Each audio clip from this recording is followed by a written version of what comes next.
every morning when I drink the sun, when I move forth through crowded ways.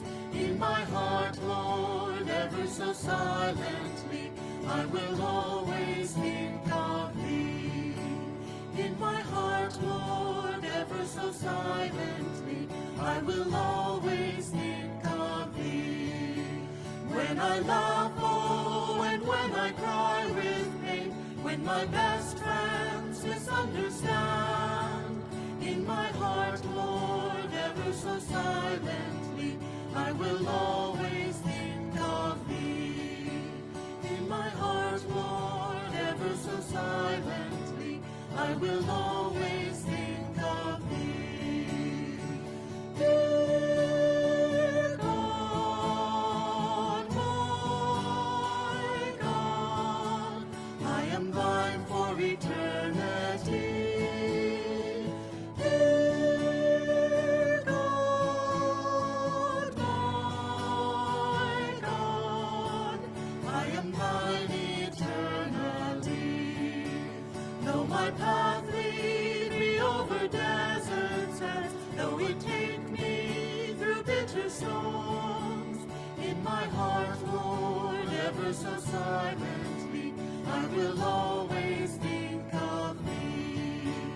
In my heart, Lord, ever so silently, I will always think of Thee.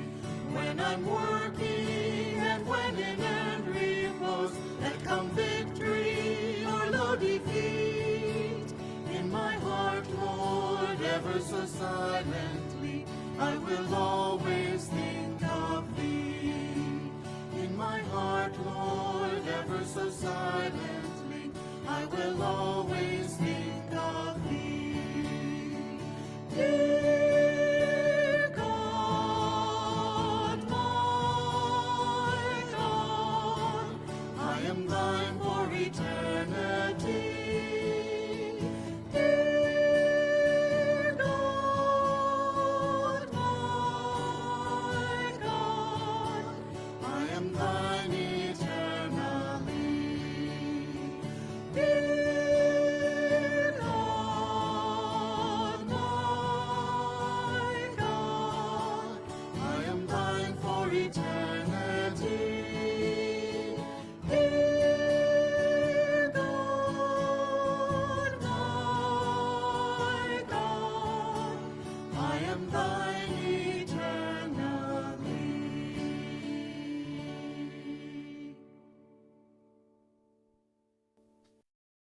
Music, I think, is perhaps the most important art, because more than any other art, in my opinion at least, it touches the heart.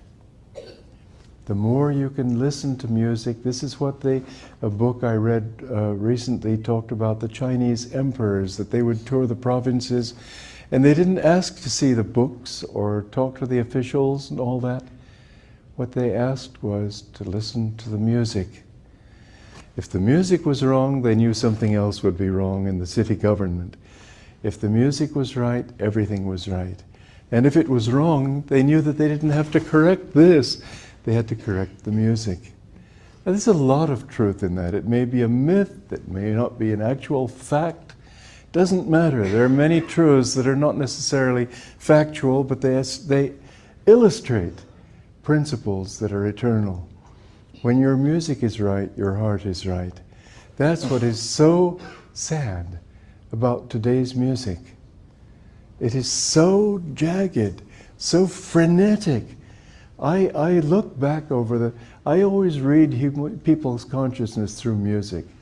And as I look back through the history of popular music, because that says it more, some from let's say the 18th century with the minuet, which was graceful but very stylized, up through the waltz. You know, people used to think the waltz was really degenerate. Women touching men, unthinkable. In public, you know. So there was a lot of thought that this was debased music. Well, they hadn't seen nothing yet. And you came up into the 20th century, and people's arms, legs sort of flying everywhere, completely out of control. Then you got into the big band, ba-bam, ba-bam, so much ego. Everything in music has a message, it says something. And when you listen to the music of rock and roll and heavy metal and all these things, you're really exposing yourself to a state of consciousness, not just music. It is not just a question of taste. It's a question of truth. And does your truth really resonate with restlessness and anguish and anger and violence? I don't believe it does, because you're a child of God as much as I am. God wants to express himself and enjoy himself through all. God wants you to come to him. And that means you need to listen to music that soothes your consciousness, that uplifts your consciousness. Welcome again, friends. That's a beautiful talk by Swamiji. I would like to start with just a couple of brief readings. These are Master's words on sound. Sound is the most powerful force in the universe, and music is a divine art to be used as a path to God realization. And of all healing types, vibratory healing is of the greatest importance. Scientifically understood and applied, vibratory healing through chanting and affirmation has the effect of sending a volley of energy down through the nervous system, healing diseased tissues of the body, mind, and soul. Thus, chanting may be used both in self-healing and in healing others. And some scientific data from the internet I found on devotional chanting. It can cause the left and right hemispheres of the brain to synchronize, oxygenate and calm the brain, reduce the heart rate and blood pressure. So this is an important topic. It's not, as Swamiji said, I like this kind of music, I don't like this, I don't like to sing, I do like to sing, all of this. And I recently got into someone's car, and this has happened a couple of times where the music wasn't ours. It was some other kind of loud, rajasic music. And I said, I know you're not listening to that. And the person, they always say, no, Dhyanaji, I'm not listening to that kind of music. But what you listen to in your house, in your car, as you go for a walk, it's going right into your consciousness. And it's either helping you, expanding you, helping you to perceive higher realities. It's either uplifting you, or bringing your energy down, making you nervous, making you restless, agitating the senses. It's having a deep effect on you. You just have to know that. And I grew up in a family where, you know, we listened to whatever was being played those days of jazz and rock and whatever. And we, you know, that's the kind of music we had in our house. And so I thought that was it. And then as I got into junior high school, maybe even before, there was a possibility of learning how to play an instrument. So I picked up the violin and we started playing classical music. I went, wow, this is wonderful. Just so much better than what I had been brought up on. So I played the violin, then I played the cello, and I thought that was great. And I started listening to classical. Then Master drew me onto this path. And I heard Master's chants. And I thought, this is the music of God. This is the music I've been longing for. This is the music of the soul. This is the music of self-realization. I didn't know that term so much then until I got more deeply on the path. And so I began to chant master's chants, and I just saw the power of it. I didn't know what was really going on, but I felt so changed in my consciousness. I felt cleansed. I felt a bigger energy and aura and magnetism. And then I went to Ananda, and Swamiji wrote one song after another. I was there for many of the songs that he wrote, and he would come out and say, I've got a new song. I just wrote this song. Let's listen to this song. And then if it was a chant, he would say, now let's chant this song together. And he would be on the harmonium and we would be chanting. And if it was a choral piece, he would say, now let's sing. You sing this part, you sing that. I mean, he was thrilled with this music. It had been given to him by God and Guru. It wasn't he wanted to write music, and he wrote 400 pieces of music. That's a lot of music. And it was just coming one piece after another. And so this music was given to Swamiji by God for us. Let's not forget, he didn't need the music. We need the music. And it's a part of Swamiji's legacy, that he left this body of music that we can sing, we can play it, we can listen to it, we can get absorbed in it, we can change our consciousness from it. I'm living in Swamiji's music all the time. I love singing and I love playing instruments. I play the harmonium. I can play the tanpur. I mean, that's not very hard to play, but I can also now play the esraj to a degree. Of course, then I have a gong in my meditation room and various instruments, violin and the cello. I don't have those right now, but I mean, the music it's a part of life. It's a part of being whole. And our music is spiritualized. It's powerful. It's like healing, just like if energization or yoga postures or meditation. The music is a part of the body of Ananda's path. And as we use it, we become healed. Just like if you're getting healed through energization, you're getting healed through yoga, you're getting healed through meditation, you're getting healed. And so let's not put it aside and say, oh, I don't sing, or I don't sound good, or who cares how you sound? Just go in the shower and sing, or whatever you want to do, but sing out with joy. And as you sing in the car, like I have drivers up in Delhi. Now I'm down here in Pune, but all the drivers know most of the songs because I sing all the way. Wherever I'm going, I sing all the way to the destination. I sing all the way back. There's always a different song.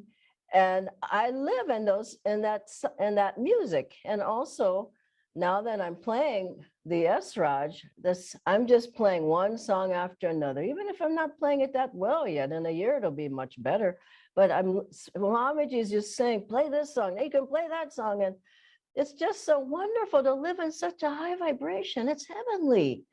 So I urge you, harmonium's not that hard to play. And so what can you do? Of course, you can passively listen to the music, and that's one thing.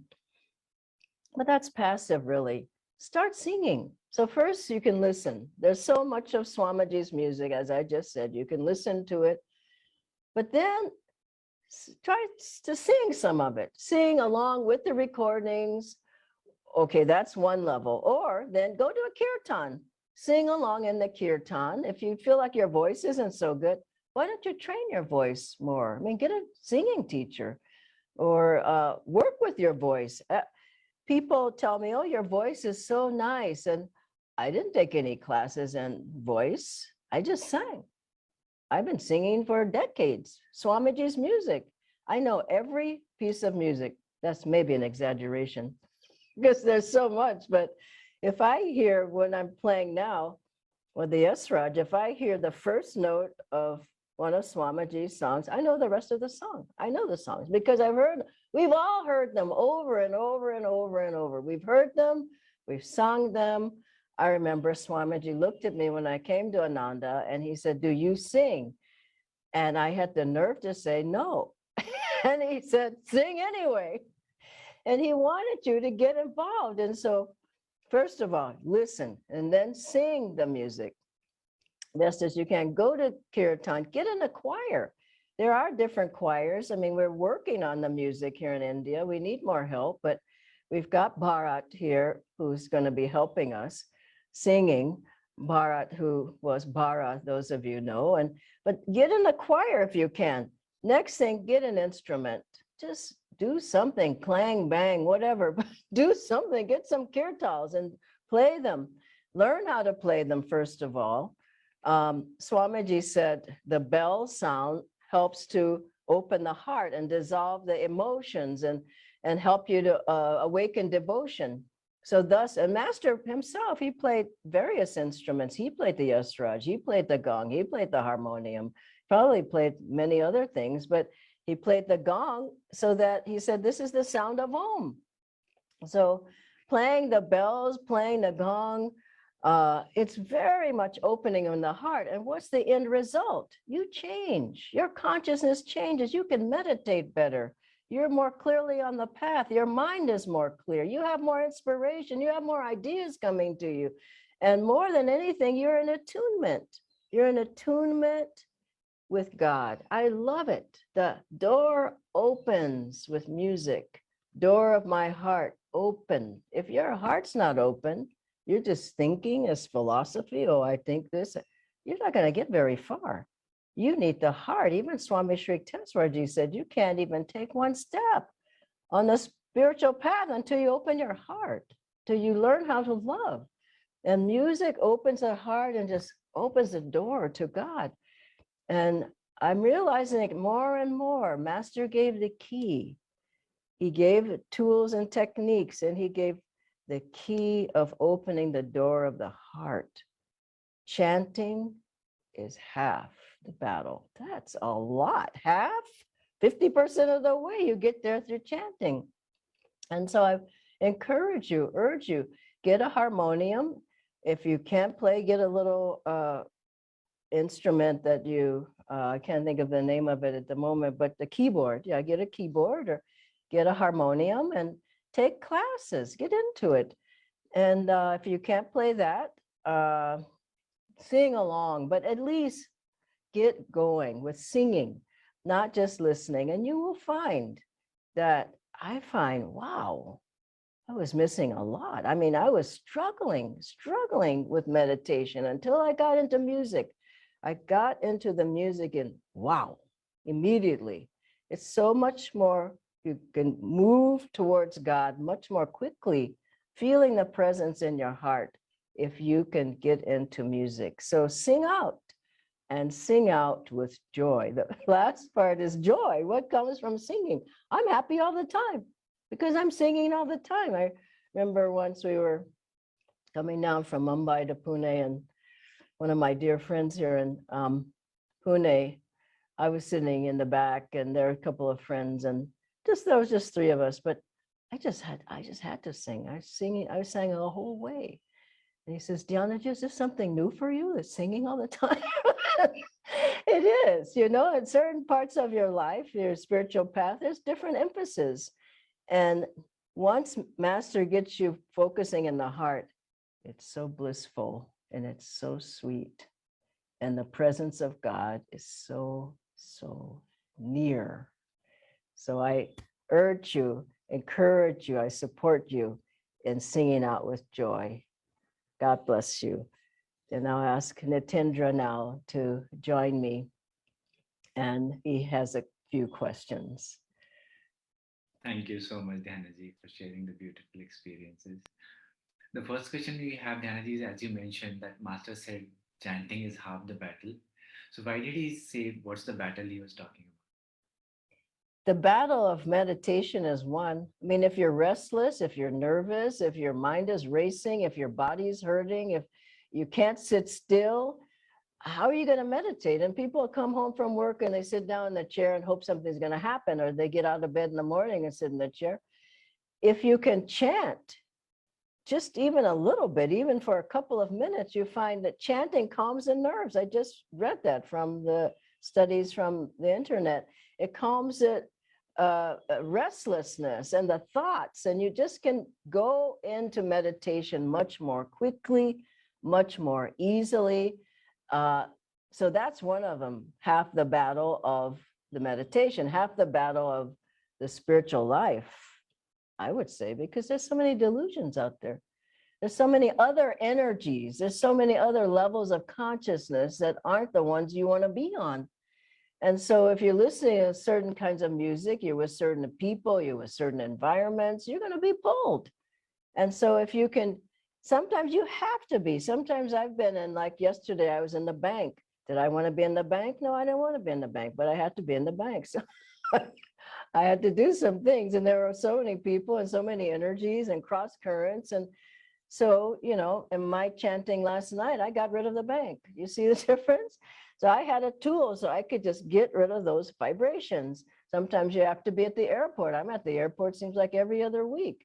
But because I'm chanting, I'm not hanging on to those vibrations. So half the battle of just being in this world, and probably more, many more half the battles, but I would say for sure half the battle of finding God is opening your heart. If your heart's not open, you're gonna have a really hard, long battle, because the heart has the power. We get our energy into the heart, and then you lift that power up to the spiritual line. You've got something to work with. But most people's hearts are just so emotional. It's an emotion instead of devotion. They got this problem, this worry, and this fear, and they don't like this person, and that happened to them, and this, that's only now. Think about yesterday and a year ago and 10 years ago. Think about other lifetimes. It's a mountain of karma that's stored there emotionally in the heart. I remember one time I felt this big chunk of karma that just fell off from after years of trying to work on it. I felt I could just levitate. I didn't, but I felt so light from the karma. So if you can just start, keep working on that, keep working on it, keep working on it through the chanting, you just feel more and more free until you just start lifting up. You lift up in meditation, you lift up in your life, and you lift up towards God and gurus. Without that lift, how are you going to get there? Willpower, affirmation, analyzing it, philosophizing? Try it. It just doesn't work. You need the power. And the power of God is, Master said, try lifting the energy up to the heart and use that power to move up to the spiritual eye. And you'll find that it's much, much, much easier. Why did Swamiji chant all the time? We didn't even know what a tanpura was. He had this big tanpura at Ananda village. He had a harmonium, he had tabla.